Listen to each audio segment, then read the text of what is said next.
तो फिर आज की क्लास में कंटिन्यू करना जा रहे हैं हाफ फोर्सेस अफेक्ट मोशन। पिछली क्लास में हमने क्या है ज्यादा ज्यादा नहीं पढ़ा था, पर मैंने क्या करा तुम्हारे बेसिक आइडिया दे दिया था कि ये चैप्टर हम क्यों पढ़ने वाले हैं और जो फोर्सेस होती है उसमें कितने टाइप्स की होती है। तो उससे क्या होगा, तुम्हारा मेन बेस बन जाएगा। तुमको लगेगा कि पहली क्लास में तो कुछ हुआ नहीं, पर ऐसा नहीं है। क्या होएगा कि उससे तुम्हारा पूरा बेस बन चुका है, क्योंकि तुम्हारा तो मेन में सब चीजें पता लग चुकी है। अब बस क्या करना है, तुम्हारे को जो मैंने चीजें बताई है उसको डिटेल में एक बार इंग्लिश में या थ्योरी की फॉर्म में पढ़ना है। तो हमने क्या क्या पढ़ा था पिछली क्लास के अंदर कि जो फोर्स होती है वो कैसी फोर्स होती है, या कोई भी कैसी वो ताकत का नाम है जो क्या करती है, किसी भी चीज को रेस्ट पे ले आती है, उसकी स्पीड चेंज कर देती है, डायरेक्शन चेंज कर देती है, या फिर शेप चेंज कर देती है। मैंने फोर्स के टाइप्स बताए थे क्या क्या होते हैं। जैसे एक फ्रिक्शनल फोर्स हो गई, एक मैग्नेटिक फोर्स हो गई, एक इलेक्ट्रोस्टैटिक हो गई, एक ग्रेविटेशनल हो गई, एक बुoyant हो गई। और फिर मैंने बताया था जो फोर्स होती है उसमें हमको दो चीजें चाहिए होती है, एक डायरेक्शन और एक मैग्नीट्यूड। इसलिए क्या है, जो फोर्स होती है वो कैसी क्वांटिटी हो जाती है, हमारी वेक्टर क्वांटिटी हो जाती है। और जो फोर्स की एसआई यूनिट होती है मैंने बताई थी क्या होती है, न्यूटन होती है। बस अभी तक हमने इतना ही पढ़ा है। हम कंटिन्यू करते हैं। Measuring the magnitude of force. अब जो ये फोर्स है इसको हम नापते कैसे हैं।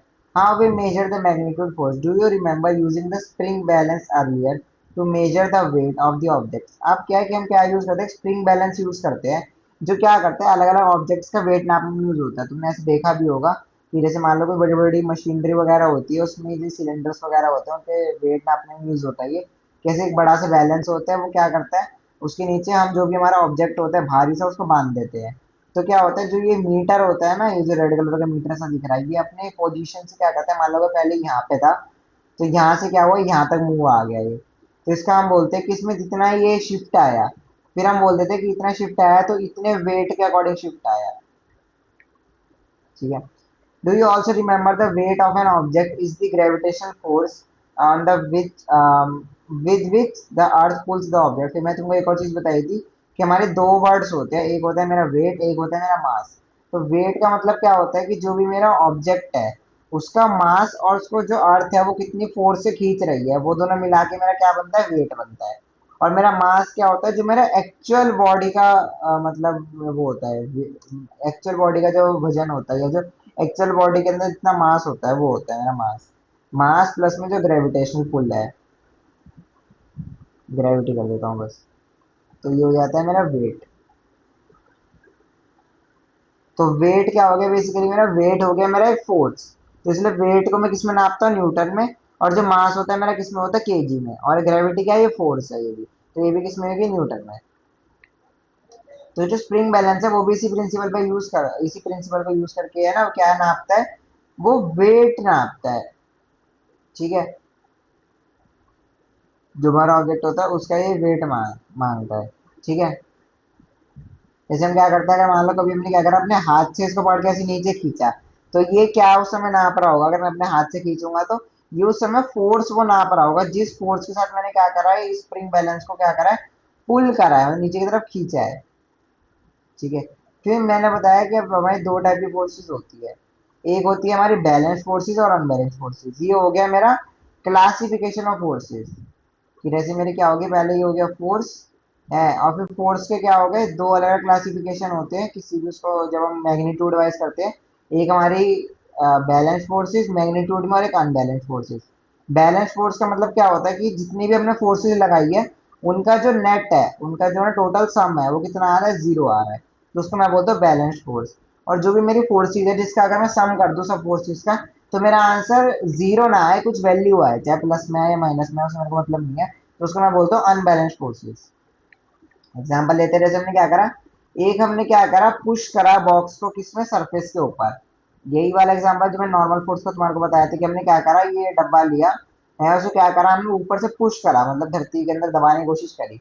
तो क्या हुआ, अर्थ ने क्या करा, एक इक्वल एंड अपोजिट क्या लगाया, नॉर्मल फोर्स लगाया। जिससे क्या हुआ, जो ये ग्रीन वाला ये क्या हुआ, बैलेंस हो गया। और इससे क्या हुआ, इसकी जो नेट फोर्स है वो क्या हो गई, जीरो हो गई। मतलब अगर मेरे ये पांच था तो ये भी कितना हो गया, ये भी पांच हो गया। तो इससे क्या हुआ, ये ओवरऑल मेरा बैलेंस हो गया। और इसलिए ये मेरी कैसी फोर्स हो गई, ये हो गई मेरी बैलेंस फोर्स।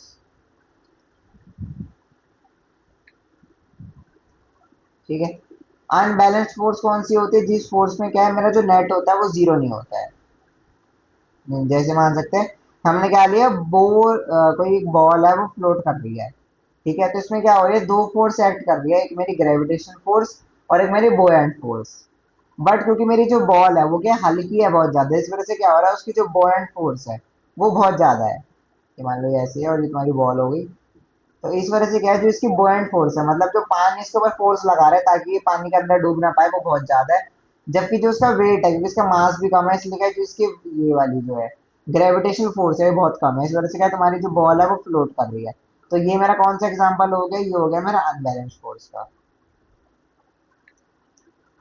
ये हो गया मेरा अनबैलेंस फोर्स का एग्जाम्पल। ठीक है। अब इसी का इन्होंने एग्जाम्पल दिया है, इसको हम बोलते हैं रस्साकशी हिंदी में। जिसमें हम क्या करते हैं, या इंग्लिश में बोलते हैं टग ऑफ वॉर, जिसमें क्या करते हैं, दो अलग अलग टीम्स होती है। वो क्या करती है, एक रोप को पकड़ती है, मान लो अगर ये मेरी रोप है, ठीक है, इस रोप को पकड़ती है वो, और उसमें क्या होता है, एक सेंटर में कैसे फ्लैग सा या मान लो एक मार्कर लगा हुआ होता है, ऐसे मतलब मान लो तीन तरह का लगा दिया मैंने। और जमीन पे भी क्या होती है कि मार्किंग बनी हुई होती है। तो दोनों साइड के जो वो होते हैं प्लेयर्स, वो क्या कोशिश करते हैं कि जो ये पिंक वाला जो मार्कर है वो क्या है, उनके एरिया में आ जाए। और दूसरी वाली क्या चाहती है कि वो जो पिंक वाला है उनके एरिया में आ जाए। तो ये दोनों अगर मान लो सेम फोर्स लगाएंगे तो क्या होएगा, ये जो पिंक वाली है ना, ये जैसे भी सेंटर में है, सेंटर में रहेगी। बट बाई चांस क्या हुआ, अगर मान लो जो तुम्हारी ये लेफ्ट साइड की फोर्स है ज्यादा हो गई, तो इस वजह से क्या आएगा, जो पिंक वाला मार्कर है क्या आएगा, सड़क के कहाँ आ जाएगा, इस साइड आ जाएगा। तो जब ये पिंक वाला मार्कर मेरा मूव नहीं करा था, उसको मैं बोल दूंगा बैलेंस फोर्स। उसमें क्या है, ग्रीन लेफ्ट में लग रही थी, ग्रीन राइट में लग रही थी, दोनों बराबर थी और आपस में, तो इसलिए क्या हो गई थी, वो बैलेंस हो गई थी आपस में। तो उसमें क्या था, कोई भी नेट मूवमेंट नहीं था, मतलब कोई उसमें नेट कोई भी चीज चल नहीं रही थी। बट क्या हुआ, जब ये ब्लू वाली फोर्स एक्स्ट्रा आ गई, तो क्या हुआ, इसके पास क्या होगी, ग्रीन ब्लू मिला के फोर्स होगी, और राइट साइड में क्या हुआ, सिर्फ ग्रीन वाली फोर्स है। तो इस वजह से क्या हुआ कि मेरी अनबैलेंस फोर्स बन गई, और सारा जो फोर्स है किस डायरेक्शन में शिफ्ट हो गया, लेफ्ट की साइड में। ठीक है, तो ये हो गया मेरा अनबैलेंस फोर्स का एग्जांपल, ये इसने दिखा भी दिया है। जैसे देखो ये क्या हो गया, तुम्हारा टग ऑफ वॉर चल रहा है और ये क्या है, सेंटर का वो जो मार्कर है रेड वाला है, अगर ये बिल्कुल सेंटर में ही है, इसका मतलब क्या है, लेफ्ट साइड की फोर्स राइट साइड की फोर्स बैलेंस्ड है। पर अगर क्या है, ये सिर्फ क्या है, राइट साइड में चला गया, इसका मतलब क्या, राइट की फोर्स ज्यादा है और लेफ्ट की फोर्स कम है, तो इस वजह से क्या है, ये अनबैलेंस फोर्स के अंदर आ गया मेरा। और इसमें मैं हमेशा किसकी बात करूंगा, नेट फोर्स की बात करूंगा। नेट का क्या मतलब, जितनी फोर्स लग रही है सबका टोटल। ऐसा नहीं है कि मान लो अगर मेरे इसमें 10-12 फोर्स लग रही है, मैंने सिर्फ तीन का सम करके जीरो कर दिया और फिर बोल दिया कि ये मेरी बैलेंस फोर्स है, ऐसे नहीं होएगा। जो इतनी भी, अगर मान लो 10 फोर्स है, 10 की 10 का अगर मैं सम करूंगा और तब मेरा आंसर अगर जीरो आएगा, तब मैं बोलूंगा ये जो मेरी फोर्सेस कैसी है, बैलेंस्ड है। यहाँ तक कुछ पूछना हो तो पूछ लो।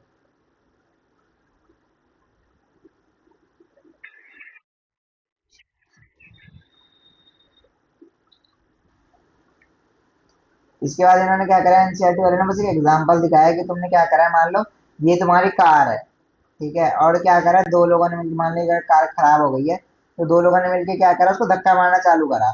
तो किस डायरेक्शन में कार मूव करेगी, आगे की तरफ, क्योंकि क्या है, इसको रोकने वाली तो कोई फोर्स है ही नहीं सामने से। अगर मान लो बाई चांस दीवार हो जाती, ठीक है, तब तो क्या करती दीवार, दीवार इसके ऊपर एक नॉर्मल फोर्स लगा देती है, जिस वजह से क्या होता है, जो आगे जाने वाली फोर्स है और पीछे आने वाली फोर्स है वो क्या होती है, बैलेंस हो जाती है।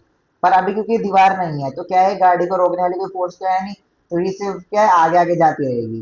तो ये मेरे किसका एग्जाम्पल है, अनबैलेंस फोर्स का है। तो मैं कह सकता हूँ एनवायरमेंट के अंदर हमको ज्यादातर कौन सी फोर्सेस दिखाई देती है, अनबैलेंस फोर्सेस दिखाई देती है। जो हमारे एनवायरमेंट में जो सिर्फ चीजों को चलाते हैं, क्योंकि बैलेंस फोर्स कहते हैं कि जिसको चलाती ही नहीं है कभी भी, वो चीजों को रोक के रखने में हेल्प करती है, क्योंकि उनका नेट हमेशा जीरो होता है। अब इसका एग्जाम्पल दे रखा है इन्होंने, इसमें बताओ ये मेरी बैलेंस्ड है अनबैलेंस्ड है, फर्स्ट वाली। इसमें मेरा क्या है, 10 राइट साइड में लग रहा है और फिर 6 और राइट में लग रहा है।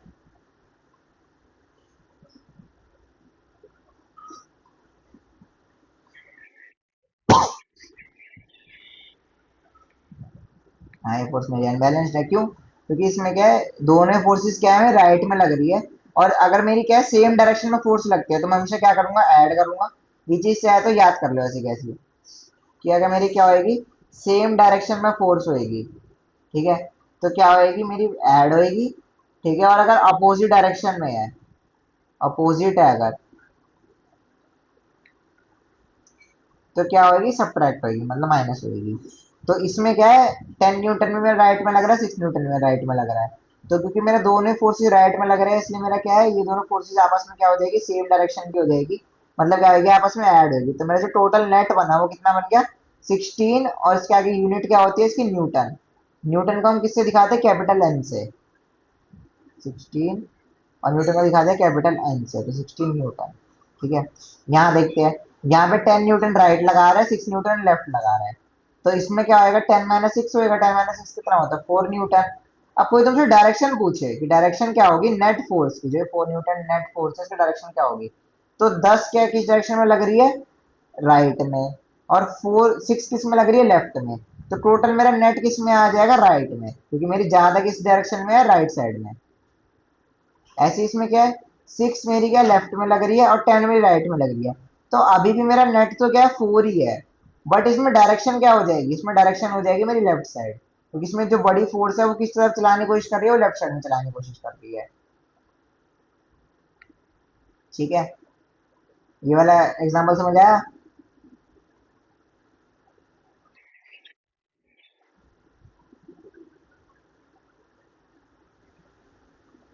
ठीक है, फिर कंटिन्यू करता हूँ। इसके बाद आता है फोर्स ऑफ फ्रिक्शन। ये सबसे, मतलब क्या है, तुम्हारा आगे तक सबसे ज्यादा यूज होने वाला फोर्स है ये। दो ही फोर्सेस तुम्हारी बहुत ज्यादा यूज होगी आगे तक जाके भी, एक तुम्हारी नॉर्मल फोर्स और एक तुम्हारी जो फ्रिक्शन फोर्स होती है, ये वाली। तो फ्रिक्शन फोर्स के बारे में ज्यादा अच्छे से इन्होंने दे रखा है। Friction force often overlooked but always present. अब फ्रिक्शन फोर्स कैसी होती है, कई लोग तो इसको कई बार कंसीडर ही नहीं करते हैं, पर ये क्या होता है, सबसे जरूरी फोर्स होती है। कैसे, चालू करते हैं। Suppose an object is kept at rest, rest का मतलब है रुका हुआ है, कोई ऑब्जेक्ट आराम से रखा हुआ है on the floor. You apply a force on it in forward direction. तुमने क्या करा, एक फोर्स लगाया किस डायरेक्शन में, फॉरवर्ड। मेरा फॉरवर्ड मान लो राइट साइड है, तो तुमने किस डायरेक्शन में फोर्स लगाई, राइट साइड में। ठीक है, will the force applied by you make the object move. क्या लगता है कि तुम जो फोर्स लगाओगे उससे क्या मेरा जो ऑब्जेक्ट है हिल जाएगा। Many times you might have experience that on applying a force on an object it did not move. कभी कभी क्या होता है कि तुम उसमें फोर्स अप्लाई करते हो पर वो चीज क्या करती है, कभी मूव ही नहीं करती है। You have to apply a larger force to move it. और तुमको फिर क्या करना पड़ता है, और भी जोर लगाना पड़ता है, क्यों, उसको मूव कराने के लिए। यहाँ पे भी करके देख लेते हैं। मान लो ये क्या है, तुम्हारा हल्का सा क्या है, एक बॉक्स रखा हुआ है, बहुत हल्का सा है। मान लो तुम्हारा 100 ग्राम का बॉक्स रखा हुआ है, ठीक है। और इसके ऊपर मैंने क्या करा, 5 न्यूटन की फोर्स लगाई, मान लो राइट डायरेक्शन में 5 न्यूटन लगाया मैंने। ठीक है, तो क्या लगता है ये बॉक्स मूव कर जाएगा। 100 ग्राम का बॉक्स है और तुमने उसे 5 न्यूटन की फोर्स लगा दी, तो ये बॉक्स मूव कर जाएगा, क्या लगता है,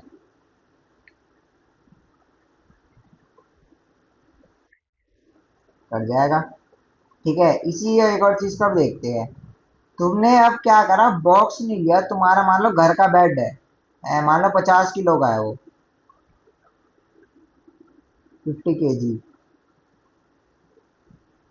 ठीक है, और अब तुमने इसके ऊपर यही सेम 5 न्यूटन लगाया, तो क्या लगता तुम हिला पाओगे इस बेड को, नहीं। तो इन दोनों में फर्क क्या है, इन दोनों में फर्क क्या है, कि तुम एक को हिला पा रहे हो, एक को हिला नहीं पा रहे। कुछ तो फर्क होगा ना दोनों में, किस चीज का अंतर है। हाँ, मैं इसको किस में कह सकता हूँ, इसमें किसका अंतर है, मास का अंतर है, मतलब जो मेरा इसका वो है मास है, उसका अंतर है, वजन का अंतर है इन दोनों में। इसी वजह से क्या है, एक को मैं हिला पा रहा हूँ, एक को मैं नहीं हिला पा रहा हूँ। पर मास से सिर्फ मेरा फर्क क्या पड़ा, मास से जो मेरा फर्क पड़ा वो पता क्या पड़ा, ये मेरी सरफेस है, ठीक है। इसके ऊपर क्या है, ये कैसे मैंने बताई थी, फ्रिक्शन फोर्स हम कैसे दिखाते हैं, ऐसे से करके हल्के कांटे कांटे से बना के, ठीक है। अब जो मेरा हल्का सा डब्बा था, तो वो ऐसे मान लो कि उसके जो कांटे थे पता कैसे थे, वो ऐसे से थे कुछ। ठीक है, मतलब प्रॉपरली इंटरलॉक नहीं हो रहे थे वो। मान लो ये मेरा का डब्बे का सरफेस है, मान लो ऐसे बहुत बड़ा डब्बा है, ये मैं इसको छोटा करके दिखा रहा हूँ साइड में से। ठीक है, ये मेरा डब्बा है, ठीक है। उसका क्या था, ऑलमोस्ट स्मूथ सा ही था, क्योंकि क्या है, उसका वजन बहुत ज्यादा है। इस वजह वो सॉरी इसका वजन बहुत कम है। तो इस वजह से क्या हुआ कि इसके जो ये नीचे का एरिया था वो क्या है, बहुत ही कम सा है, उसका जो फ्रिक्शन है। तो क्योंकि इसका फ्रिक्शन कम है, तो क्या जो रोकने वाली फोर्स है वो बहुत कम है, फ्रिक्शन कम है मेरा, तो इस वजह से क्या है, यहाँ पे जो रोकने वाली फोर्स है वो बहुत कम है। तो मेरा बॉक्स क्या है, 100 ग्राम वाला आराम से मूव कर जा रहा है, क्योंकि उसका वजन कम है तो फ्रिक्शन कम है, फ्रिक्शन कम है तो मूव कर जाना है आसानी से। पर जो मेरा 50 kg का बेड है, उसके पता है कैसे है सरफेस, ऐसे मान लो उसका सरफेस ऐसा है थोड़ा, बिल्कुल ऐसे अच्छे से इंटरलॉक हो रखा है वो। ठीक है। तो अब इसमें क्या है, तुम्हारे को इसमें जार जार लगानी पड़ेगी। इस इंटरलॉकिंग को हटाने के लिए, मतलब दो चीजों को आपस में घसाने के लिए। फ्रिक्शन का सबसे बड़ी एग्जांपल पता है क्या होता है, क्या करो तुम, कोई भी दो सैंड पेपर या कोई भी रफ चीजें लो, उनको आपस में घिसना चालू करो, तुमको दिखेगा कि वो क्या करेंगे कुछ समय बाद, या तो आवाज करने लग जाए खस खस खस खस की, या फिर क्या होएगा, उसका अगर मान लो गत्ता ले लिया तुमने, तो वो क्या होगा, आपस झड़ना चालू हो जाएगा। तो वो किस वजह से हो रहा है, फ्रिक्शन की वजह से हो रहा है। तो अब क्योंकि तुम्हारा जो बेड है वो बहुत बड़ा है, ठीक है, तो इस वजह से क्या, उसके अंदर फ्रिक्शन फोर्स है, ये बहुत ज्यादा है। अब ये इतनी ज्यादा फ्रिक्शन फोर्स है मेरी, है, तो क्या हो रहा है, तुम्हारे को इसको मूव करने के लिए भी ज्यादा फोर्स लगाना पड़ेगा। तुम सेम फोर्स में काम नहीं चला सकते हो। ठीक है। It is due to the force of friction arising between the bottom of the surface, bottom of the box and the floor. मतलब क्या है, जो फोर्स ऑफ फ्रिक्शन है, जो मतलब उसको रोक रही है डब्बे को मूव करने से, है, किसके बीच में है, वो डब्बे के और जो फ्लोर है उसके बीच में, जो किस डायरेक्शन में एक्ट कर रही है, अपोजिट डायरेक्शन में। अब अपोजिट डायरेक्शन से मेरा क्या मतलब है, कि अगर तुम पता है क्या है, मान लो इस डायरेक्शन में धक्का मार रहे हो इसको, मान लो मैंने 5 से इस डायरेक्शन में धक्का मारा, तो जो फ्रिक्शन फोर्स है ना, वो पता है क्या कोशिश करेगी, वो यहाँ लगती है हमेशा फ्रिक्शन फोर्स तुम्हारी, जो ये नीचे का ये वाला एरिया है, मैं दूसरे प्लेट से मारता हूँ, जो तुम्हारा ये वाला एरिया जो सरफेस होती है, फ्रिक्शन फोर्स हमेशा सरफेस पे लगती है। तो ये कोशिश कर रहे हैं किसी तरह क्या कर रहे हैं, तुम्हारे को रोक दे, तुम्हारा जो डब्बा मूव होने से क्या कर रहे हैं, रोक दे। पर मान लो ये तुम्हारी फोर्स कम है, मान लो सिर्फ 2 न्यूटन की है ये वाली, और ये कितनी थी, 5 न्यूटन। तो क्या हो रहा है, इसने तुम्हारा जो फ्रिक्शन है उसको क्या कर लिया, ओवरकम कर लिया। तो इस वजह से क्या हुआ कि तुम्हारा जो बॉक्स है किससे आगे जाने लग गया, 3 न्यूटन से। अब सेम एग्जाम्पल यहीं पे लिखते हैं, यहाँ पे क्या है, तुमने फोर्स तो 5 की लगाई है अभी भी, बट क्योंकि इसमें इंटरलॉकिंग बहुत बढ़िया है, तो यहाँ पे जो फोर्स ऑफ फ्रिक्शन है वो क्या तुम्हारा बहुत ज्यादा है। तो इस वजह से क्या होएगा, तुम्हारे इधर जो फोर्स ऑफ फ्रिक्शन है वो क्या है, बहुत ज्यादा है। क्योंकि मेरा बहुत ज्यादा है, तो इसमें मान लो अगर तुम्हारी 100 न्यूटन है ये, तो अब तुम्हारा 5 न्यूटन तो 100 न्यूटन को ओवरकम कर नहीं सकता है। तो इस वजह से क्या होएगा, तुम्हारा जो ये 100 न्यूटन है ये इसको रोक देगा बेड को, और किस डायरेक्शन में, अपोजिट डायरेक्शन में है। मतलब अगर मैं कल को है ना इस डायरेक्शन में फोर्स लगाऊं ना, 5 न्यूटन की, तो इसका मतलब ये नहीं है कि तुम्हारा जो फ्रिक्शन फोर्स है वो भी इसी डायरेक्शन में फोर्स लगाने लग जाएगा। वो फ्रिक्शन फोर्स उस समय किस डायरेक्शन में फोर्स लगाएगा, इस डायरेक्शन में, ताकि तुम्हारा डब्बा रोक सके। ठीक है, हो गया फ्रिक्शन फोर्स। ठीक है, the box will start moving when the force applied by you is larger magnitude than the friction force. और तुम्हारा एक डब्बा तभी हिलेगा जब तुम्हारा जो तुमने फोर्स लगाया है वो ज्यादा होगा फ्रिक्शन के फोर्स से, so that the net force acts on the body in the direction of its motion. ताकि जो मेरा नेट फोर्स बनेगा ना, वो क्या है, एक जिस डायरेक्शन में तुमने फोर्स लगाया उस डायरेक्शन में काम करना चालू कर देगा। For the situation in 6.10, once the box start moving, you should apply the force on it. The box slows down and comes to stop. इसका मतलब क्या है कि मान लो बाई चांस तुम्हारा डब्बा चलने लग गया, मतलब क्या है, तुमने इसको धक्का मार दिया और मूव करने लग गया, 5 की लगाई थी तुमने, और तुम्हारा डब्बा मूव करने लग गया, ये सरकने लग गया। पर फिर तुमने अचानक से क्या करा, तुमने अचानक से जो 5 की फोर्स थी हटा दी है। तो अभी भी जो मेरा फ्रिक्शन का 2 न्यूटन था बेस के ऊपर, वो तो अभी भी लग ही रहा है, क्योंकि पहले तुम्हारा 5 न्यूटन था, वो ओवरकम कर दे रहा था इस 2 न्यूटन को।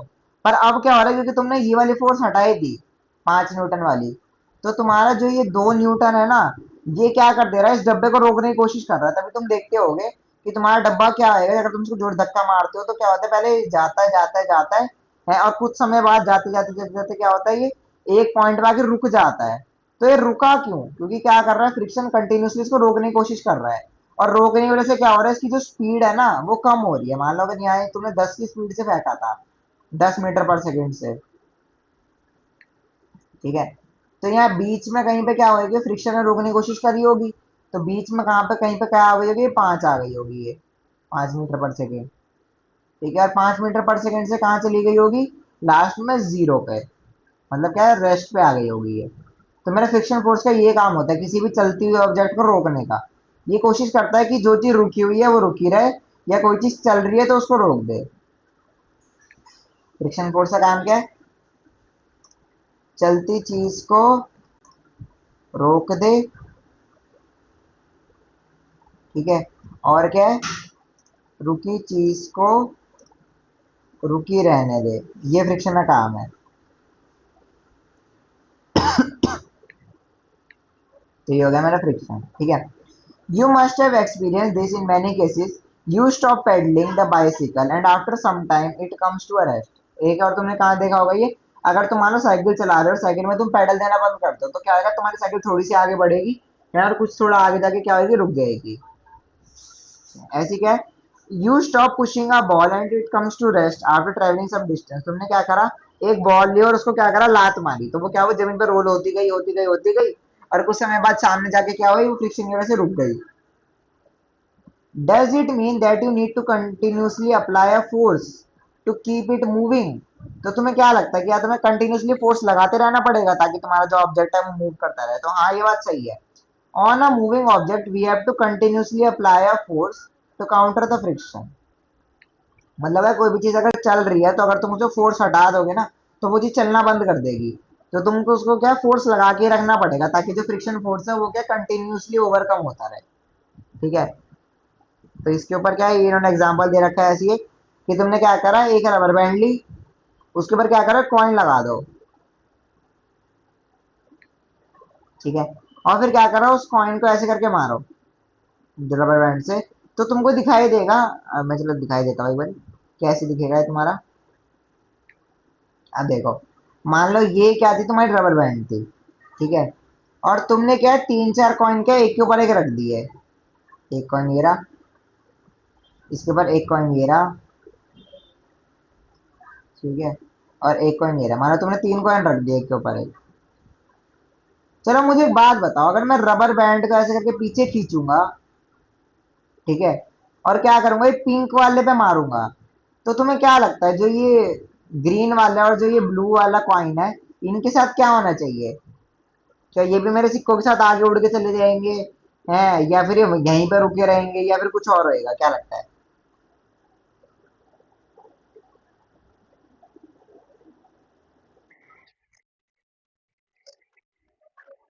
अच्छा, हो सकता है। तुमने एक चीज बोली, चलो ठीक है, तुमने बोला कि ये क्या है, तुमने इस पे मारा तो ये सारे क्या होंगे, आपस में उड़ के चले जाएंगे, यही बोला। चलो एक बार इसको सोच के देखते हैं इस चीज को।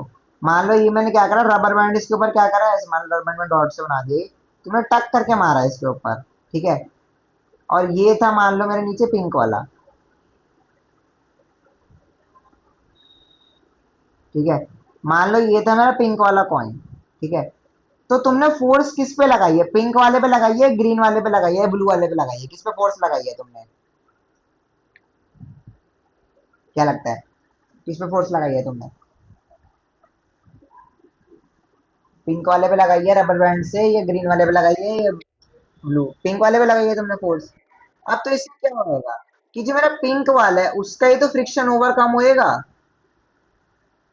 बाकी ग्रीन और ब्लू पे तो फोर्स लगा ही नहीं है, तो उसका फ्रिक्शन तो ओवरकम हो ही नहीं पाएगा, या कोई भी ऐसी चीज है नहीं जिसका फ्रिक्शन ओवरकम करा दे। तो इधर से क्या होएगा, मेरा जो पिंक वाला है इसका फ्रिक्शन ओवरकम हो गया, तो ये क्या है, अगर मैं बहुत तेज से मारूंगा तो क्या होएगा, ये मेरा उड़ के बाहर चला जाएगा पिंक वाला, ठीक है, और जो मेरा ग्रीन वाला और ब्लू वाला है ना, वो वहीं रह जाएंगे, जैसे पहले रबर बैंड रखा हुआ था ना उसी जगह पे रह जाएंगे ये।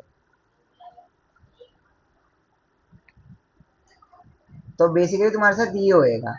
तुमने जो बोला वो क्या है, नॉर्मल ऑब्जर्वेशन है, जो तुमने चीज बोली कि तुम अगर दिमाग में सोचोगे तो ऐसा होना चाहिए था, बट हमने नई चीज देखी यही, कि क्या हुआ मेरे साथ, कि जो नीचे वाला जो पिंक वाला था वो उड़ के चला गया, बट जो ग्रीन और ब्लू वाला है वो क्या ऐसा कैसा रखा रहा।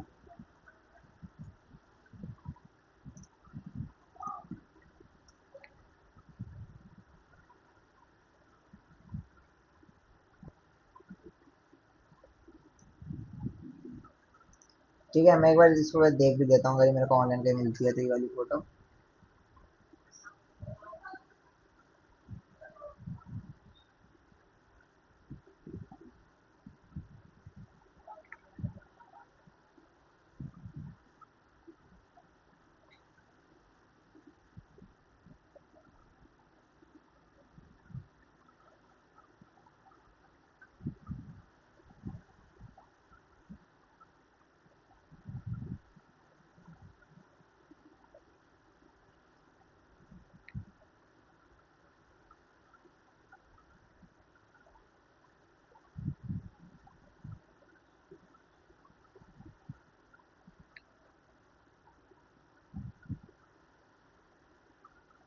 इसमें से दिखाया नहीं है मतलब कोई भी उसमें।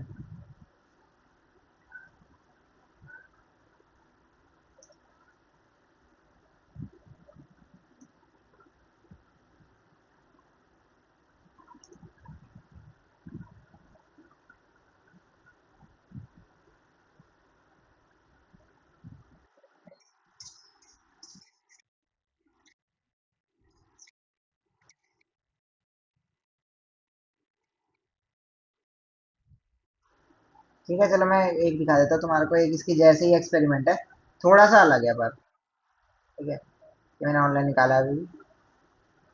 ये देखो, ये फोटो दिख रही है तुम्हारे को? इसके अंदर इन्होंने क्या करा है, इसी तरीके से इन्होंने बस कॉइन के ऊपर कॉइन नहीं रखा, इन्होंने क्या करा है, कागज लिया है, ठीक है, और उसके ऊपर इन्होंने क्या करा है, कॉइन रख दिया है।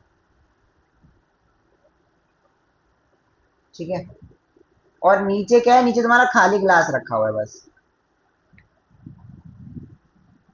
तो अब तुम्हें क्या लगता है, अगर मैं जो ये कार्ड है इसको जोर से क्या करूं, फ्लिक करूं, मतलब क्या करूं, ऐसे करके टक करके मारूं इसको जोर से कार्ड को, तो क्या होना चाहिए कॉइन के साथ?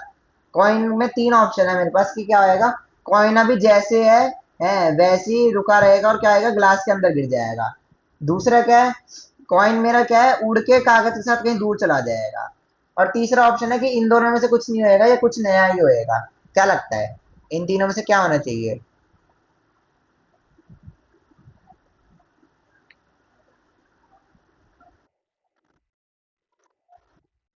इसके अंदर मैंने एक्सपेरिमेंट करा है कि मेरा जो ये है कार्ड, मैंने क्या करा है, इस पे फ्लिक करा है, मतलब मैंने क्या करा है, इसको जोर से मारा है।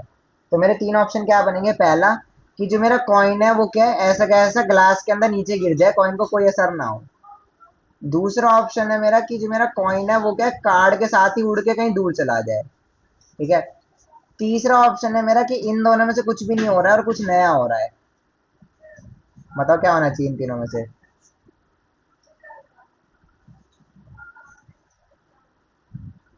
क्या लगता है क्या होना चाहिए?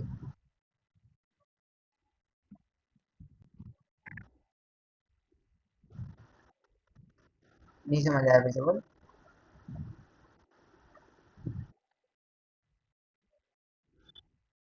ऐसे जैसे ग्रीन वाले को मारा है ना, ऐसे ग्रीन वाले को।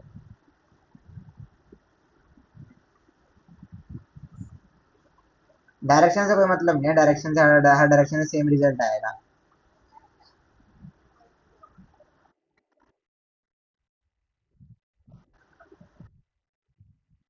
समझ में? तुम बताओ। देखो ऐसे करके क्या कर रहे हैं, इसको क्लिक कर रहे हैं।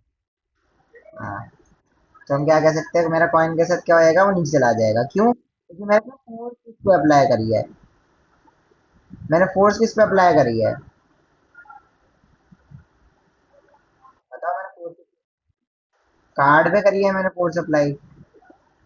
पर मेरी जो फोर्स वो कार्ड पे अप्लाई करी है, मैंने कॉइन पे तो करी नहीं है। अब क्योंकि मैंने कॉइन पे अप्लाई नहीं करी है इसे, ठीक है, अब क्योंकि मैंने कॉइन पे नहीं लगाया है फोर्स, तो कॉइन तो मेरा ऐसे कैसे ही रहेगा, क्योंकि उसका फ्रिक्शन ओवर करने तो कोई है ही नहीं। अब क्योंकि मेरा फ्रिक्शन वैसा का वैसा ही है, तो क्या होएगा, जैसे मेरा कॉइन था ना वो वैसा का वैसे ही रहेगा। तो देखो इसके बाद क्या आएगा, जो मेरा कार्ड है वो उड़ के कहीं दूर चला जाएगा, और जो मेरा कॉइन है वो क्या करेगा, ऐसे नीचे गिर जाएगा। ठीक है, ये होएगा। तुम चाहे तो घर पे भी करके देख सकते हो। ये क्या करना है, कागज लेना, उसके ऊपर कॉइन रखना ग्लास के ऊपर है, और उससे जो कागज है उसको जोर से फ्लिक करना, उसको फ्लिक बोलते हैं, कि मतलब ऐसे टक करके मारना जोर से। तो क्या आएगा, तुम्हारा जो सिक्का है किसमें गिर जाए, ग्लास में। और यही सेम केस होएगा अगर तुम 10-12 कॉइन भी रख दो तो इसके ऊपर, तब भी तुम्हारा सेम ही केस आएगा। अगर मान लो तुमने कभी ऐसे भी करके देखा ना इसको, ये देखो, किसने क्या एक से ज्यादा कॉइन रखे हुए हैं अब, तब भी तुम क्लिक करोगे, तब भी क्या होएगा, जितने भी ये सारे कॉइन्स है ना, सारे तुम्हारे ग्लास के अंदर ही गिरेंगे, ऐसा नहीं है कि कोई भी तुम्हारा बाहर गिर जाएगा। ये क्या है, ये सारे कॉइन्स का फ्रिक्शन ओवरकम करने वाला कुछ भी नहीं है।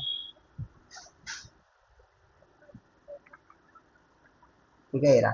देखो ये सारे कॉइन्स क्या है, ऐसे कैसे ही गिर गए इसके अंदर, और जो कार्ड है वो क्या है, उड़ के दूर चला गया।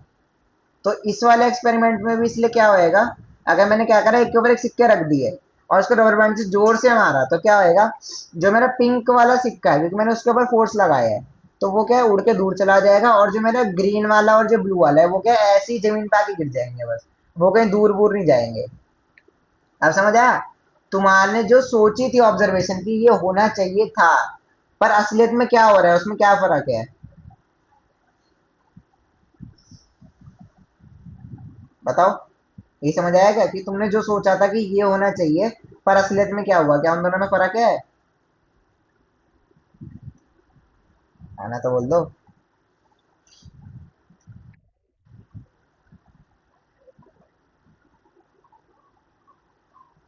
तो फ्रिक्शन का मैं हमेशा क्या सोचूंगा कि जिस भी चीज पे मेरा फ्रिक्शन अप्लाई हो रहा है, या जिस भी चीज पे मैं फोर्स लगा रहा हूँ, मैं उसी का ही फ्रिक्शन देखूंगा।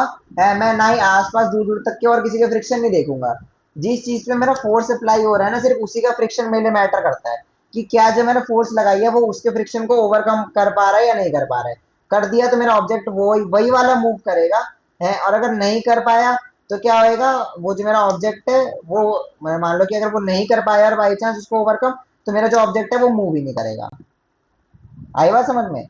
मैं ये नहीं देखूंगा कि बाकी सब उनके साथ क्या हो रहा है चीजों के साथ, अगर मैं उसके ऊपर मान लो 20 और कर देता चीजें स्टैक है, तो भी कोई फर्क नहीं पड़ता, तो भी 20 के 20 क्या होते, उसमें से 19 नीचे आ जाते, और सबसे नीचे वाला था वो क्या है, उड़ के कहीं दूर चला जाता।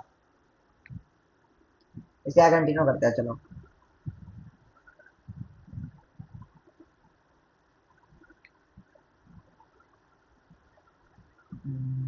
इसके अलावा कोई है क्या?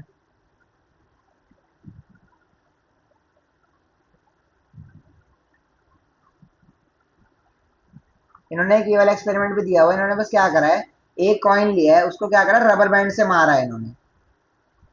एक कॉइन लिया, उसको क्या करा, रबर बैंड से मारा।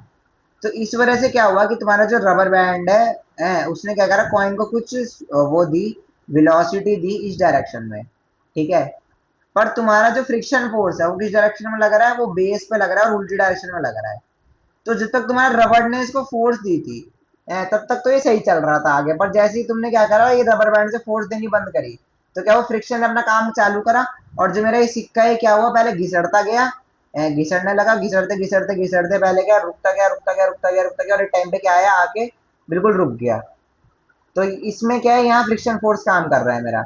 जो मेरा रबर बैंड का फोर्स था वो तो बस यहीं तक ही था, कि इतनी देर वो कांटेक्ट में रहा रबर बैंड के साथ मेरे, जितनी देर मैं रबर बैंड खींच के रखा उतनी देर मेरा कांटेक्ट में रहा। जैसे रबर बैंड से मैंने इसको छोड़ दिया, दूर कर दिया रबर बैंड से, तब मेरा फ्रिक्शन ने उस समय क्या करा, अपना ज्यादा फोर्स दिखाना चालू करा, और क्या करने लगे, जैसे रबर बैंड उड़ के जा रहा था धीरे, स्लो हुआ स्लो हुआ स्लो हुआ स्लो हुआ, और क्या, वही पॉइंट पे आके रुक गया। तो ये वाला एक्सपेरिमेंट ये भी दिखाता है कि फ्रिक्शन फोर्स कैसे उल्टी डायरेक्शन में काम करता है। ठीक है। फिर ये स्प्रिंग बैलेंस का ये वाला तुम पढ़ लेना एक्सपेरिमेंट, ठीक है, इसमें कोई भी डाउट हो तो मेरे से पूछ लेना। है इसमें मैं चलो एक बार बता ही देता हूँ, इन्होंने बस बेसिकली करा क्या है, इन्होंने तुम्हारी क्या है, तीन सर्फेसिस ली है, मैं ऐसी मान के तीन सरफेस लिया है। एक तो क्या है तुम्हारी एकदम स्मूथ सरफेस, मतलब मान लो टाइल वाइल ले ली तुमने चिकनी। ठीक है। एक इन्होंने लिया थोड़ी रफ सरफेस, मान लो इन्होंने वुड ले लिया, वुड या लकड़ी ले ली इन्होंने। ठीक है। और एक लिया इन्होंने बहुत ही खराब सी खुरदरी सरफेस, मान लो इन्होंने वो ले लिया, ब्रिक ले ली, ईंट ले ली इन्होंने। ठीक है। और अब इन तीनों पे इसने क्या करा है, एक ब्लॉक रखा है, मान लो 1 किलो का ब्लॉक रखा हुआ है इनने, एक ब्लॉक रखा है या मान लो डब्बा जैसा कुछ रखा हुआ है। ठीक है। और इसने क्या इसके साथ कनेक्ट कर दिया, स्प्रिंग बैलेंस। ठीक है। स्प्रिंग बैलेंस मेरा क्या मेजर करता है, कि मेरी कितनी फोर्स लग रही है, उसको मेजर करता है ये स्प्रिंग बैलेंस। तो अब क्या है कि स्प्रिंग बैलेंस क्या करा मैंने, जो ये वाला हिस्सा है ना, जो ये रोप वाला हिस्सा है, ये वाला हिस्सा मैंने क्या करा, स्प्रिंग बैलेंस से बड़े खींचना चालू करा। तो तुम्हें क्या लगता है सबसे ज्यादा फोर्स मेरी किस में लगेगी, एकदम स्मूथ ये टाइल वाली सरफेस है इसमें, या जो मेरी थोड़ी रफ है वुडन सरफेस उसमें मेरी फोर्स लगेगी इस डब्बे को हिलाने में? ऐसा लिख दिया। ठीक है। या फिर जो मेरी ये वाली है, क्या कहते हैं इसको, वुडन सरफेस है, या जो मेरी ये ब्रिक की सरफेस है जो सबसे ज्यादा वो है, रफ है, उसमें इस ब्लॉक को मूव कराने में मेरी फोर्स लगेगी, क्या लगता है? सबसे ताकत किसमें लगेगी मेरे को, किस वाली सरफेस पे मूव कराने में, इस ब्लॉक को? ब्रिक वाली क्या है मेरी, ब्रिक वाली क्या है मेरी, रफ है, तो उसमें क्या फ्रिक्शन बहुत ज्यादा है। जबकि टाइल क्या एकदम स्मूथ है, तो उसमें क्या है फ्रिक्शन बहुत कम है, तो इसलिए क्या है इसमें तभी मैंने फोटो छोटी बनाई है, मतलब क्या इसमें जो मेरा ये स्ट्रेच हुआ है बस इतना ही स्ट्रेच हुआ है, मतलब क्या इसमें जो फोर्स है कम है, मान लो सिर्फ 2 न्यूटन की है, ठीक है। इसमें मेरा स्ट्रेच ज्यादा हुआ है जो स्प्रिंग बैलेंस है, स्प्रिंग बैलेंस के अंदर क्या होता है स्प्रिंग लगी होती है जो क्या करती है खींच के लंबी हो जाती है, तो ये मान लो ये मेरा 5 न्यूटन है, ठीक है। और इसके अंदर क्या है मेरी सबसे ज्यादा लगी है फोर्स, ये मैं सबसे ज्यादा लंबा बनाया, मैंने तुमको किसी क्लास में बताया था कि लेंथ देख लिया करो कि मैंने लेंथ किस चीज की कितनी बनाई है, तो लेंथ से तुम्हारा क्या पता लग जाए कौन सी फोर्स बड़ी है कौन सी फोर्स छोटी है, तो मान लो ये तुम्हारी 10 न्यूटन है, तो इसलिए क्या सबसे ज्यादा तुम्हारी ब्रिक में क्यों लगी, क्योंकि तुम्हारे इसमें क्या फ्रिक्शन बहुत ज्यादा है, तो ये दूसरा वाला एक्सपेरिमेंट ये कहता है। इसके अलावा कुछ इसमें अगर नई बात लिखी हो तो उसको नोट कर लेना, बाकी मेरे को लगता है इतना ही लिखा होगा इसके अंदर,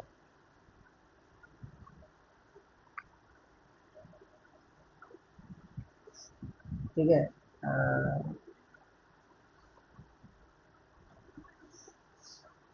मुझे न्यूटन फर्स्ट लॉ पे आ गए ये, नहीं मुझे एक दो बातें और बतानी है,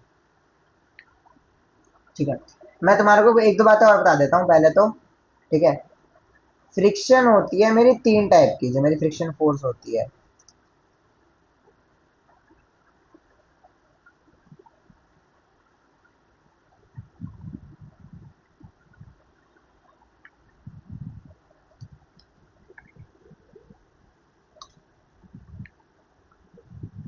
हेलो हेलो हेलो, आ रही है मेरी आवाज?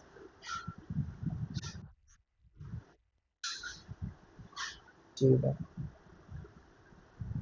अब फ्रिक्शन फोर्सेस क्या होती है मेरी, 3 टाइप की होती है।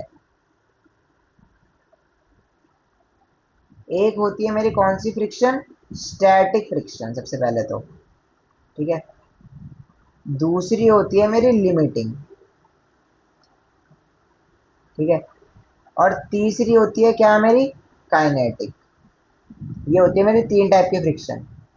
पहली होती है स्टैटिक, दूसरी होती है लिमिटिंग और तीसरी होती है काइनेटिक। अब ये चीज कॉपी में लिख लो कि ये चीज तुम्हारी एनसीईआरटी में दी हुई है, तो ये थोड़ी एक्स्ट्रा बातें मैं इसलिए बता देता हूँ क्योंकि इससे क्या तुम्हारे दिमाग में फ्रिक्शन एकदम क्लियर हो जाएगा, क्योंकि अभी तक तुमने सिर्फ क्या पढ़ा है फ्रिक्शन क्या है, एक अपोजिंग फोर्स है जो क्या कर रही है मेरे जो किसी भी बॉडी के मूवमेंट को क्या कर रही है, अपोज कर रही है।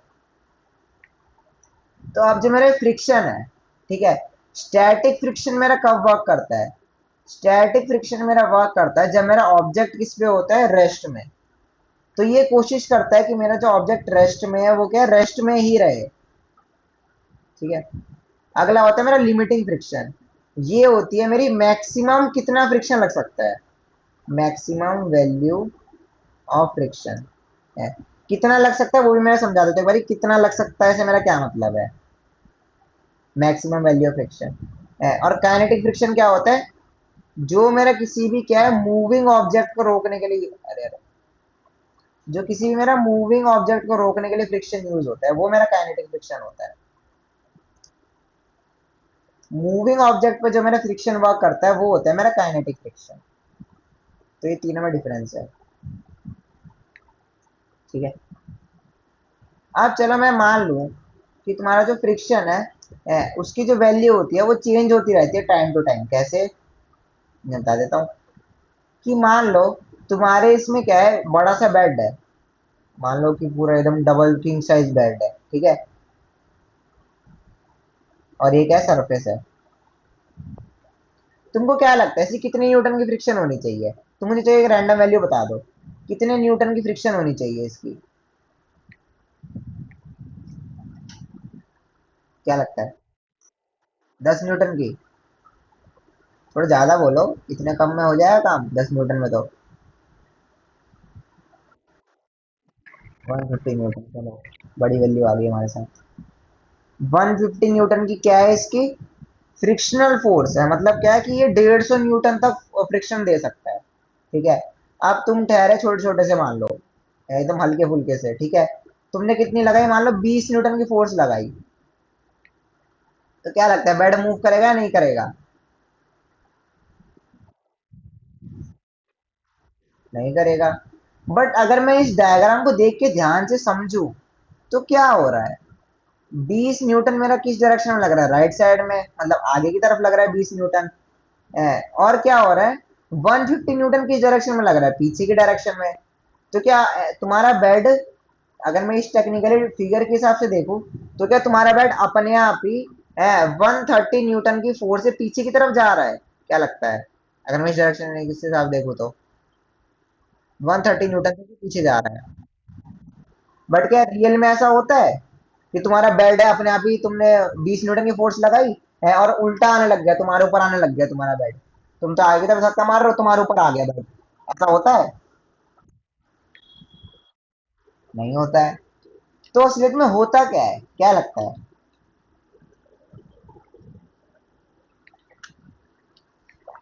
क्योंकि डायग्राम तो मेरे को यही बता रहा है कि 150 न्यूटन अगर मेरे पीछे लगा दी तो मेरा बेड तो पीछे मूव करने लग जाएगा।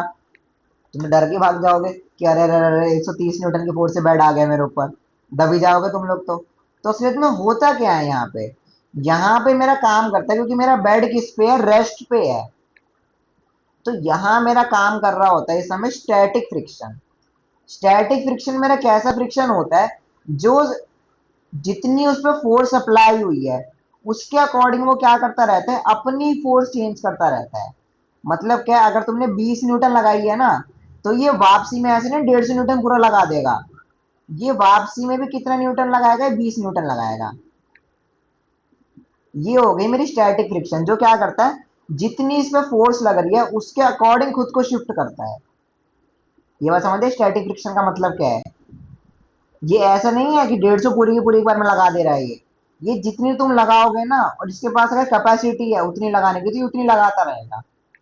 है, मान लो तुम्हारा कोई भाई बहन और था, ठीक है, वो तुमसे मान लो वो था, तुमने मम्मी पापा वगैरह को बुला लिया, तो उन लोगों ने मिलके मान लो 50 न्यूटन की और लगा दी, ठीक है।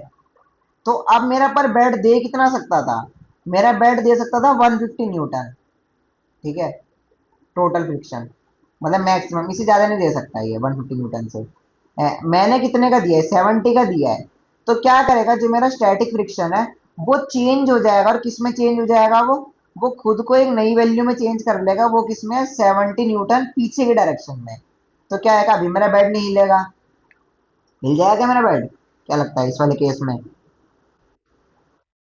नहीं हिलेगा। चलो मान तुमने पड़ोसी वड़ोसी और बुला लिए अब, ठीक है, तुमने पड़ोसी वड़ोसी सब और बुला लिए हैं, और अब सब मिलके धक्का लगा दे। वहां तुम्हारे पड़ोसी मोटे ताजे थे हैं, उन्होंने 80 न्यूटन की लगा दी है। तो कितना हो गया टोटल अब? कितना हो गया टोटल? 150। मेरा बेड कितना दे सकता था और? 150। इसका मतलब अब क्या हुआ? क्या मेरे बेड ने अपनी पूरी जितनी मैक्सिमम फ्रिक्शन है वो लगा दी? क्या लगता है? क्या ये इसके अलावा इसके आगे और चेंज कर सकता है? 151 हो सकता है क्या अब ये? क्या लगता है? नहीं हो सकता है। तो जो मेरा स्टैटिक फ्रिक्शन है वो बोलेगा भाई मेरी कैपेसिटी तो खत्म हो गई है, मेरे से तो काम ना हो रहा। तो ये किस में कन्वर्ट हो जाएगा अब? लिमिटिंग फ्रिक्शन में। लिमिटिंग फ्रिक्शन क्या होता है कि मेरी लिमिट रीच हो गई है फ्रिक्शन की, कि मैं 150 की मेरी लिमिट थी, और मैं 150 पे आ गया हूँ। अब मैं 1 न्यूटन भी और एक्स्ट्रा फोर्स नहीं लगा पाऊंगा। तो मेरा स्टैटिक फ्रिक्शन तो क्या है, टाइम टू टाइम चेंज होएगा। मतलब क्या है, 0 से लेके 149.99999 तक तो मेरा चलेगा स्टैटिक फ्रिक्शन। पर जैसे ही मेरा 150 पूरा हो गया तो ये आ गया मेरा लिमिटिंग फ्रिक्शन, ठीक है। अब मान लो कोई एक छोटा सा बालक आ गया है, चलता फिरता है ऐसी मजे मजे में, तुम सारे लगे पड़े हो 150 न्यूटन लगाने में कि अरे अरे बेड हिल नहीं रहा, बिल नहीं रहा है, ठीक है। एक छोटा सा बालक आया, उसने क्या करी, 1 न्यूटन की फोर्स लगा दी। तो यहाँ पे नेट कितना हो गया अब? यहाँ पे नेट कितना हुआ? 151। मेरे पर फोर्स कितना लग रहा था मैक्सिमम? 150। तो क्या मेरा बेड मूव हो जाएगा अब? हाँ,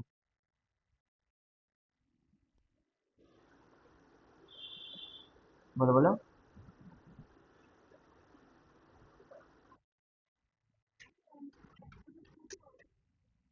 नहीं नहीं, 150.00001 हो जाएगा। ये क्या होता है, हमारी फिजिक्स की भाषा में हम क्या देखते हैं, फिजिक्स की भाषा में क्या है, छोटा सा छोटा चेंज भी हमारे लिए बहुत बड़ा होता है। ठीक है, अभी तो मैं बेड की बात कर रहा हूँ। मान लो तुमने क्या करा, 0.00001 न्यूटन है, तुमने किसके ऊपर लगा दिया, इतना फोर्स है तुमने एक एटम के ऊपर लगा दिया मान लो। तो एटम तो उड़ के कितना ही दूर निकल जाएगा, भले ही बहुत कम फोर्स है, पर तुम्हारा एटम इतना छोटा होता है कि इतनी फोर्स भी उसको बहुत दूर उड़ा देगी। बेड तो मैंने बड़ा एग्जांपल लिया है। तो अगर तुम्हारी इतनी भी फोर्स लग जाएगी ना, है, तो भी तुम्हारा बेड के हल्का सा मूव कर जाएगा। तभी तुमने देखा होगा कि कई बार लोग बोलते हैं कि अरे अरे अरे हल्का सा सामान खिसका। ये नहीं बोलते चलने लग गया हो, क्या बोलते हैं खिसका। तो वो इस वजह से होता है कि तुम्हारी क्या है, फ्रिक्शन तुमने ओवरकम कर दिया है अब, है, और थोड़ी ज्यादा फोर्स लगा दिया तुमने फ्रिक्शन से। समझा क्या फर्क है? हाँ हाँ। एग्जैक्ट अगर 150 है तो नहीं मूव करेगा, 150 है तो भी नहीं करेगा, 149.9999 है तो भी नहीं करेगा, 150.00001 हो गया तो तब मूव करने लग जाएगा। तो अगर मान लो इस बच्चे ने 1 न्यूटन और लगा दी, तो टोटल मेरा कितना हो गया, 1 न्यूटन। तो मेरा बेड कितने फोर्स से मूव करना चालू कर देगा, 1 न्यूटन से। 150 भी लगता रहेगा पीछे की तरफ, ऐसा नहीं कि 150 लगना बंद हो जाएगा, 150 लगता ही रहेगा। बट अब जो मेरा लिमिटिंग फ्रिक्शन है वो किस में कन्वर्ट हो जाएगा, क्योंकि मेरा बेड क्या है, मूव करने लग गया है, वो क्या है, सरकने लग गया है। तभी मेरा चेंज हो जाएगा किसमें, काइनेटिक फ्रिक्शन में। ठीक है। और जो मेरा ये फ्रिक्शन है ना, जो बेड मेरा पूरा का पूरा दे रहा था, अब ये पूरा नहीं दे पाएगा, ये थोड़ा सा कम दे देगा। मान लो कितना दे दिया इसने, 149.9 दे दिया, चलो इतना कम कर दिया, 0.1 कम कर दिया इसने। तो कभी कभी क्या होता है काइनेटिक फ्रिक्शन में, क्योंकि तुम्हारी कोई भी चीज मूव कर रही होती है, तो हल्का उसमें क्या होता है, फ्रिक्शन कम हो ही जाता है अपने आप ही। ये थोड़ी आगे की बात है, पर तभी मैं बता रहा हूँ कि तुम्हारे दिमाग में कंफ्यूजन ना रहे इस चीज की। कि अब मैं इसे ग्राफ बना के दिखाता हूँ तो तुमको पता लगेगा मेन। ये देखो, ये हो गया तुम्हारा वाई एक्सिस, ये हो गया एक्स एक्सिस। ठीक है। तुम्हारा शुरुआत में तो क्या होता है, स्टैटिक फ्रिक्शन। स्टैटिक फ्रिक्शन क्या करेगा, जीरो चालू होएगा। जीरो का मतलब क्या है कि मैंने क्या फोर्स ही नहीं लगाई बेड के ऊपर, मैं साइड में खड़ा हुआ हूँ बस, मैंने फोर्स लगाना चालू ही नहीं करी। जैसे जैसे मैंने फोर्स बढ़ानी चालू करी, तो क्या हुआ, मैंने स्टैटिक फ्रिक्शन भी बढ़ता रहा बढ़ता रहा बढ़ता रहा बढ़ता रहा। ठीक है। एक पॉइंट आ गया कि जब क्या वो सैचुरेट हो गया। सैचुरेट का मतलब क्या है, अब इससे ज्यादा बढ़ ही नहीं सकता है वो।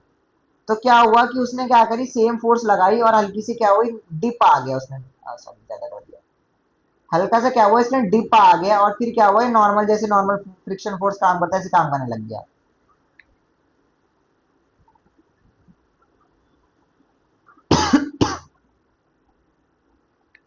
ठीक है। तो ये हो गया तुम्हारा ग्राफ। ठीक है। यहाँ पे क्या लिखा है तुम्हारा, फोर्स अप्लाइड, कितना तुमने फोर्स अप्लाई करा है। ठीक है। और ये है उसके कोरस्पॉन्डिंग क्या, फ्रिक्शन। ठीक है। और मेरे वाले एग्जांपल में मैंने क्योंकि 150 मैक्स लिया है, तो इसलिए मेरा जो ये वाला पॉइंट है, ठीक है, ये मैंने बोल दिया 150। जो मेरा ये वाला पॉइंट है ना, जो एकदम मैक्स है कि इसके ऊपर जा ही नहीं सकता है, ये मैंने बोल दिया 150। ठीक है। समझ आ गया, 150 और क्या, न्यूटन। ग्राफ समझ आ गया। और जो ये वाली वैल्यू है, हाँ, ये वाली जो वैल्यू इस पे कांस्टेंट हो गया है। ठीक है। ये जो वैल्यू इस पे कांस्टेंट हो गया है। ठीक है। ये मान लो ये 149 है, या 149.2, या 149.3, ऐसे कुछ है। ये क्या होता है, जब तुम्हारा ऑब्जेक्ट मूव करने लग जाता है ना, तो वो 150 पूरा फ्रिक्शन नहीं लगा पाता है बेड मेरा, बहुत थोड़ी सी वैल्यू कम हो जाती है। तो ये हो गया मेरा राइट साइड वाला काइनेटिक, काइनेटिक। ठीक है। जो मेरा ये एक्यूरेट जो पीक है, लिमिटिंग मेरा सिर्फ एक ही बार रीच होता है, उससे मैंने अगर थोड़ा भी ज्यादा लगा दिया तो वो काइनेटिक में आ जाएगा, थोड़ा भी कम लगा दिया तो वो स्टैटिक में आ जाएगा। ये होता है मेरा लिमिटिंग। और जो ये पूरी लंबी सी लाइन है, ये है मेरा स्टैटिक। अब समझ आया फ्रिक्शन असल में वर्क कैसे करता है, फ्रिक्शन काम कैसे करता है। मैंने एनसीईआरटी में ये चीज नहीं दी हुई है, चलो मैं इसका स्क्रीनशॉट लेके मैं तुम्हारे को भेज देता हूँ।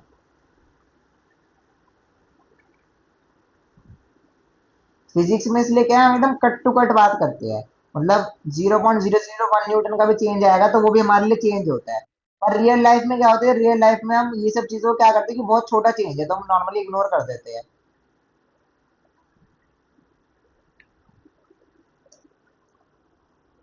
तो ये हो गया मेरा फ्रिक्शन। तो अब मेरी तरफ से तुम्हारे लिए फ्रिक्शन टॉपिक खत्म हुआ है। इनके हिसाब से तो कुछ भी हो, पर मेरे हिसाब से क्या, फ्रिक्शन टॉपिक खत्म हुआ है। अब जो ये वाला है Newton first law of motion, ठीक है, मैं इसकी स्टेटमेंट बता देता हूँ फिर नेक्स्ट क्लास में कराऊंगा। Newton first law of motion बस तुम्हारा क्या कहता है कि, है ना, अगर तुम्हारा ऑब्जेक्ट रेस्ट में है तो किस में रहने की कोशिश करेगा, रेस्ट में। ठीक है। और अगर मूविंग है तो किस में रहने की कोशिश करेगा, मूविंग में। मेरे को मतलब समझ नहीं आया होगा। बस ऐसे मान लो कि जो है रुकी हुई चीज क्या कोशिश करेगी कि वो रुकी रहे, और चलती हुई चीज क्या कोशिश करेगी कि वो चलती रहे।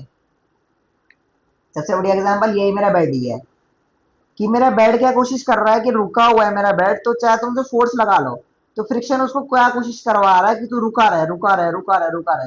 वो तो पर तुम इतने सारे लोग लेके आ गए हो उस एक बेड को हिलाने के लिए कि उसको मूव करना ही पड़ गया। ठीक है। और दूसरा क्या है, मूव कर रहा होगा कोई ऑब्जेक्ट को रोकना बहुत मुश्किल है। कैसे, मान लो तुम साइकिल चला रहे हो, ठीक है, तुमने क्या करा, पेडल देना बंद कर दिया साइकिल को। तुमने क्या करा, ये तुम्हारे मान लो रिम से कनेक्टेड थे, ठीक है, और ये तुम्हारे मान लो पेडल थे, ठीक है। तुमने क्या करा, ये साइकिल को क्या करा, पेडल देना बंद कर दिया। तो वो भी तुम्हारा जो पहिए है, ऐसे तो है नहीं उस समय रुक जाते हैं, पहिए क्या तुम्हारे घूमते रहते हैं तब भी। क्या लगता है, तुमने जैसे पेडल देना बंद कर दिया, पर क्या तुम्हारे पहिए घूमते रहते हैं फिर भी। हेलो।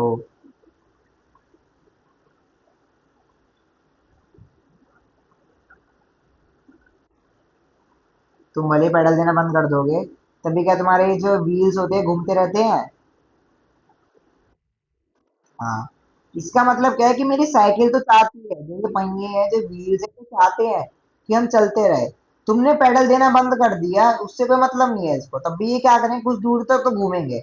बट क्योंकि क्या है, इसके ऊपर क्या लग रही है, फ्रिक्शन फोर्स लग रही है, इस वजह से क्या है, इनको रुकना ही पड़ेगा। तो इसका मतलब क्या है, क्योंकि मेरी साइकिल मूव कर रही थी तो वो चाहती है कि वो मूव होती रहे होती रहे होती रहे। वो तो क्योंकि फ्रिक्शन लग रही है इसलिए इसको कुछ समय बाद जाकर रुकना पड़ जाएगा। ऐसे क्या है, तुम्हारा जो बेड है वो क्या चाहता है, रुका हुआ है तो रुका हुआ ही रहे, चाहे तुम कितने भी लोग ले आओ। पर क्योंकि तुम फ्रिक्शन ओवरकम कर दिए तो उसको मूव करना पड़ जाएगा। तो यही मेरा क्या है, फर्स्ट लॉ ऑफ मोशन कहता है। इसको हम क्या बोलते हैं, जिस भी चीज में एक वर्ड देता हूं मैं, इनर्शिया। जैसे हम बोलते हैं ना, किसी भी चीज का इनर्शिया बहुत ज्यादा है। इनर्शिया का मतलब क्या है, उस चीज का मास बहुत ज्यादा है। तो इसी चीज के प्रोपोर्शनल है मास के। इसका सिंबल ही नहीं, मैं चलो हाथ से मान लेता हूँ। इनर्शिया किसके, उसके प्रोपोर्शनल है मास के। क्या किसी भी चीज का इनर्शिया ज्यादा होएगा ना, तो उसका क्या होएगा, मास भी ज्यादा होएगा, और उस चीज को क्या है, अगर वो चीज चल रही होगी तो उसको रोकना मुश्किल होएगा, और अगर वो चीज रुकी हुई होगी ना तो उसको चलाना मुश्किल होएगा। तो इसलिए इसका एक और नाम होता है फर्स्ट लॉ ऑफ मोशन का। फर्स्ट लॉ ऑफ मोशन का एक और नाम है, वो क्या है, लॉ ऑफ इनर्शिया। मतलब क्या है, किसी भी चीज का इनर्शिया कितना है, वो डिपेंड करेगा उसको चलाना या रोकना कितना मुश्किल होएगा। एग्जाम्पल लेके देख लेते हैं। ठीक है, मान लो ये तुम खड़े हो, ठीक है, मैंने बोला जिसका मास ज्यादा होता है उसका इनर्शिया ज्यादा होता है। तो एक मुझे बात बताओ, एक तो एक छोटा सा बच्चा है तुम्हारी तरफ चलते हुए आ रहा है भगता भगता, ठीक है, तुम क्या करोगे, ये भगता भगता आ रहा है तुम्हारी तरफ, ठीक है, और तुम इसे गोदी में ले पाओगे या नहीं ले पाओगे भगते भगते में। क्या लगता है, ले लेंगे, क्योंकि क्या है, इसका मास ज्यादा या कम है, कम है इसका मास। इसका मास क्या है, कम है। ठीक है। अब एक और एग्जांपल लेते हैं। अभी तुम्हारा बच्चा चल रहा था है, मान लो कि है ना, सही में जो जंगल वाला हाथी है, ठीक है, वो तुम्हारी तरफ, मान लो अगर बच्चा तुम्हारा 5 से दौड़ते हुए आ रहा था ना, तो हाथी तुम्हारा दो, दो से दौड़ते हुए आ रहा है बस। ठीक है, ये मान लो तुम्हारा हाथी है और इसकी पूंछ है, ठीक है, और ये तुम्हारी तरफ दौड़ते हुए आ रहा है। मान लो बच्चा तभी 5 की स्पीड से आ रहा था, हाथी तो बस तुम्हारा 2 की स्पीड से आ रहा है। क्या तुम इसे गोदी ले लोगे, क्या लगता है, नहीं ले पाएगा, क्या बोलते ले लेगा। ठीक है, इसको गोदी नहीं ले पाएंगे। क्यों, इसका क्या है बहुत ज्यादा, इसका क्या ज्यादा है, मास ज्यादा है। तो तुमको क्या करना है, किसी भी चीज को गोदी लेने के लिए तुमको क्या करना पड़ेगा, क्योंकि अगर मूव कर रहा है तुमको रोकना पड़ेगा इसको। रोकने का मतलब क्या है, कि इसका तुमको क्या करना पड़ेगा, ये फर्स्ट लॉ ऑफ मोशन के अकॉर्डिंग कहता है कि जिस चीज का इनर्शिया ज्यादा होएगा उसको तुमको रोकना उतना ही मुश्किल होएगा। तभी तुम्हारा इस जो बच्चे का इनर्शिया था वो कम था, तुमने इसको आसानी से रोक के गोदी में ले लिया। पर जो ये हाथी है इसका क्या इनर्शिया बहुत ज्यादा है, तो इसलिए क्या है तुम इसको आसानी से रोक नहीं पाओगे, और इसको तुम ऐसे करके गोदी में उठा नहीं पाओगे। ठीक है, तो मेरा लॉ ऑफ इनर्शिया बस ये कहता इसका उल्टा भी सही है कि मान लो ये बच्चा था बैठा हुआ था, ठीक है, और तुमने क्या करा इसको खड़ा करके भगाना चालू कर दिया, तो उसको खड़ा करके भगाना ज्यादा आसान होगा या अगर एक हाथी बैठा हुआ है उसको धक्का मार के चलाना ज्यादा आसान होएगा, क्या लगता है? क्या लगता है, हाथी को खड़ा करके चलाना ज्यादा आसान होएगा या फिर एक बच्चे को खड़ा करके चलाना? बच्चे को, क्योंकि उस समय भी क्या है बच्चे का इनर्शिया कम है, तो बच्चा क्या है ना रेस्ट में है, तो रेस्ट से उसको मूविंग में लाना आसान है। पर क्योंकि मेरा जो ये हाथी है इसका क्या है इनर्शिया बहुत ज्यादा है तो इसलिए क्या है इसको भी रेस्ट से मूविंग में लाना बहुत मुश्किल है। तो बेसिकली लॉ ऑफ इनर्शिया मेरा यही कहता है कि जिस चीज का इनर्शिया ज्यादा होएगा उसकी स्टेट चेंज होने में उतनी दिक्कत आएगी। ठीक है, तो इसके बाद स्टेटमेंट पढ़ लेते हैं। An object at rest remains at rest, मतलब जो चीज रुकी हुई है वो रुकी ही रहेगी। An object in motion continues to be in motion, मतलब कोई चीज अगर मूव कर रही है तो क्या मूव करती ही रहेगी। किससे? कांस्टेंट वेलोसिटी से, ये नहीं है कि तुम उसको एक्सीलरेट कर दे रहे हो। Unless a net force upon वो sorry unless a net force acts upon the object, और ये कब तक नहीं रोक सकते हो तुम, जब तक कोई दूसरी फोर्स आके इसको रोक ना दे। अगर ये बच्चा मान लो भगता रहा है और तुमने इसको गोदी नहीं लिया तो ये भगता ही रहेगा, फिर इसको रोक ही नहीं पाओगे तुम। तो मतलब क्या है तुमने क्या करा है, एक अपोजिट फोर्स दी ताकि ये बच्चे का जो भगना है वो रोक सको तुम। तो ये भी कहता है चीज मेरे की क्या है, जब तक कोई भारी फोर्स नहीं लगेगी ना मेरे चीज के ऊपर तब तक वो चीज क्या है मेरी चलती रहेगी, या वो जो चीज में रुकी है वो रुकी रहेगी। ठीक है, चलो यहीं तक करते हैं अभी के लिए, उसके बाद हम नेक्स्ट क्लास में करेंगे। तो यहाँ तक क्या करना है एनसीईआरटी अच्छे से पढ़ लेना, लॉ ऑफ इनर्शिया तक या Newton first law of motion तक। ठीक है, और कोई डाउट हो तो पूछ लो।